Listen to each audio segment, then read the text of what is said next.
Now, currently no cases found in the United States, but CDC officials are not taking any chances, screening passengers now coming in from China at major international airports such as New York, Los Angeles, and San Francisco. Our question is, could Dulles be added to that list? And what is the coronavirus and how is it spread?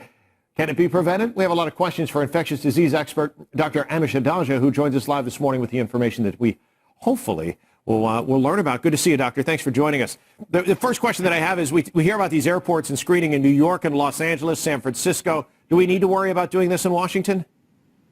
You have to remember that the first airports that the CDC decided to screen for this novel virus had direct connections to the epicenter of the outbreak in Wuhan, China. So we have direct flights that land in JFK and in San Francisco and an indirect flight that gets to Los Angeles. So that's where the CDC thought the most likely place you would capture someone from that outbreak area would be found. If this does spread to other parts of China, and there certainly are flights that go directly from Dulles to parts of China, you may see that change. But right now, Wuhan really seems to be the center of this outbreak and where the cases are originating. You know, I think that without having the medical expertise that you have, a lot of people hear about something like this, a contagious virus from overseas, and you think about maybe SARS or MERS or something that got a lot of attention in the past. How does this compare?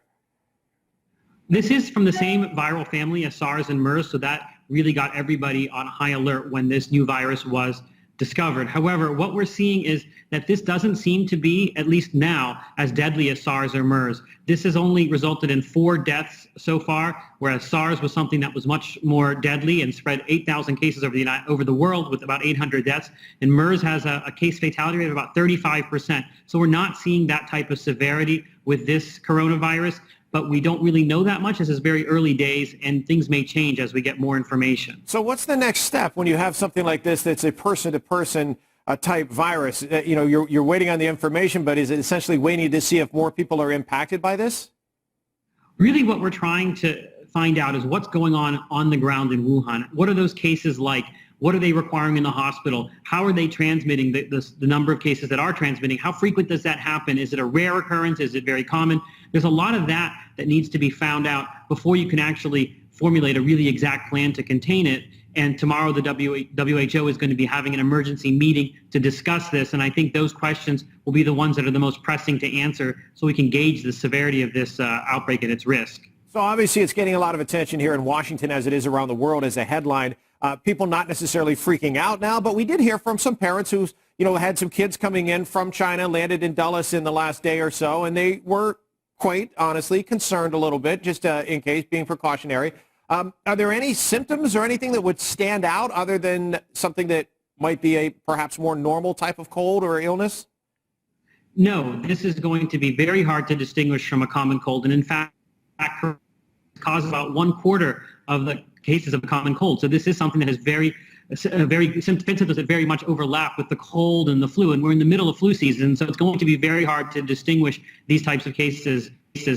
And that's why travel history is really important. And we also need to know the severity, because if this is tending more towards a common cold type of coronavirus, there's less concern versus it being more like a SARS or MERS coronavirus. Understood. All right. Parting words now. I'll just ask you then, for folks who might have some concern here, maybe they have loved ones who are traveling or plan to travel internationally at some point soon, or they're welcoming someone back home.